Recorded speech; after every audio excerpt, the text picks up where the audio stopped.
వినాయక చవితి పర్వదినం సందర్భంగా చిన్న పెద్ద తేడా లేకుండా గల్లీ గల్లీ ఊరంతా పట్టణాలతో సహా అంగరంగ వైభవంగా గణనాథులను ప్రతిష్ఠ చేసుకుని చిన్న పెద్ద ముస్లిం ముతుక అందరూ కలిసిమెలిసి ఉత్సాహంగా గణనాథుని నిర్వహిస్తున్నారు.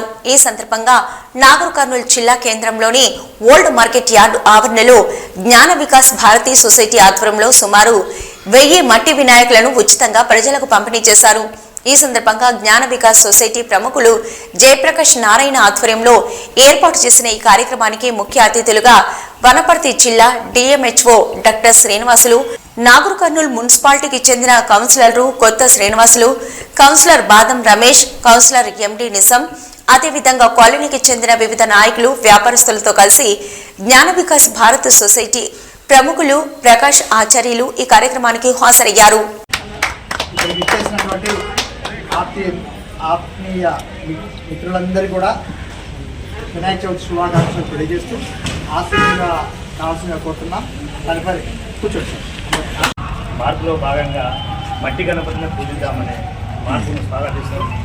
మరి ఇది ప్రజల లోపలికి ఇంకా బాగా తీసుకుని రానున్న కాలంలో పెద్ద ఎత్తున మట్టి గణపతులే పూజించేటట్టు చేసేటట్టు మనం అందరం కలిసి కృషి చేసి ఈ సేవా సంస్థ వారికి ప్రత్యేక ధన్యవాదాలు తెలుపుతూ ఈ కార్యక్రమం ప్రతి సంవత్సరం జరుగుతున్నారు. మన బ్రహ్మచారి గారు మాకు మన సహకారాలు తీసుకుంటాడు.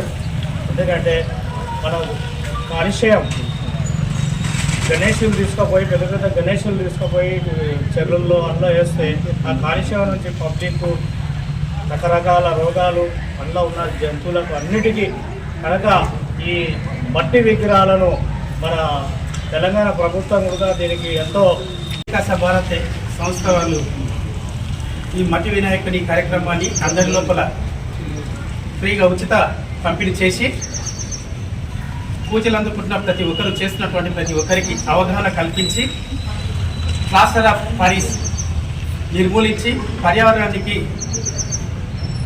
రక్షించడానికి ఈ యొక్క కార్యక్రమం చాలా మంచి అద్భుతమైనటువంటి కార్యక్రమం. ప్రజలందరి దృష్టికి తీసుకుపోవడం అనేది చాలా ఏర్పాటు చేయడం జరిగింది. అయితే దీని ఉద్దేశం అంటే 5 రోజులు పూజలు ఏ విధంగా చేస్తామో అంత విధంగా చేసేసి లాస్ట్ రోజు నిమజ్జనం కోసము గణపతి వేడి తీసుకొచ్చేసి అక్కడ సప్తనాలతో జలాలు తెచ్చేసి ప్రతి ఒక్కరు ఆ సప్తనాల జలాలు కలశాలను ఆ స్వామివారికి అభిషేకిస్తే ఆ స్వామి గణపతిగా ఉన్న స్వామి మట్టిగా ఏర్పడతారు.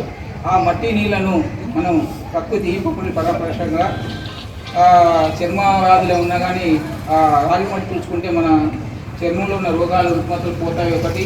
ఇంకోటి ఆ నీళ్ళని మన పెరట్లో దానిలో కలుపుకుంటే తులసి మొక్కలు చేసుకుంటే పవిత్రంగా ఉంటాయి మనం భావిస్తాం.